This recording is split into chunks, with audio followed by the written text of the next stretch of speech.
बौद्ध जिला मिशन शक्ति विभाग और जिला प्रशासन मिलित आनुकूल्य जिला स्तरीय सुभद्रा शक्ति मेला षष्ठ संध्यार कार्यक्रम अनुष्ठित होईछि। एही मेला मार्च 6 तारिख आरंभ होई 12 मार्च पर्यंत कचेरी पड़िया अनुष्ठित होउछि।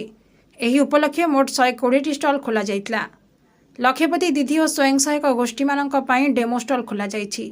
आजिर षष्ठ संध्या कार्यक्रम मुख्य अतिथि भाव जिलापाल बौद्ध विभूतिभूषण नायक, सम्मानित अतिथि भाव मुख्य उन्नयन तथा निर्वाही अधिकारी प्रभास चंद्र दंडसेना, बौद्ध तहसिलदार अनिता कुमारी साहू, जिला समाज मंगल अधिकारी सागरिका दत्त, जिला सूचना और लोकसंपर्क अधिकारी रीताकांति बलियार सिंह, बौद्ध सीडीपीओ वाइदा बेगम, डीपीसी मिशन शक्ति रश्मिरंजन सेठी प्रमुख मंचासीन थिले।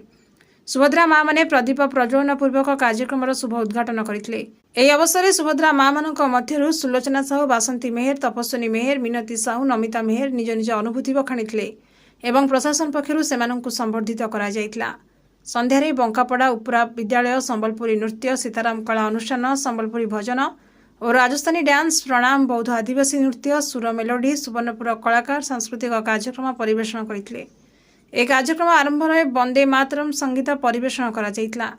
ए कार्यक्रम को साधुचरण उच्च माध्यमिक विद्यालय सहकारी शिक्षक नवकिशोर दीप, संयोजिका श्रद्धांजलि साहू और शुभलक्ष्मी मुदुली परिचालना करथिले।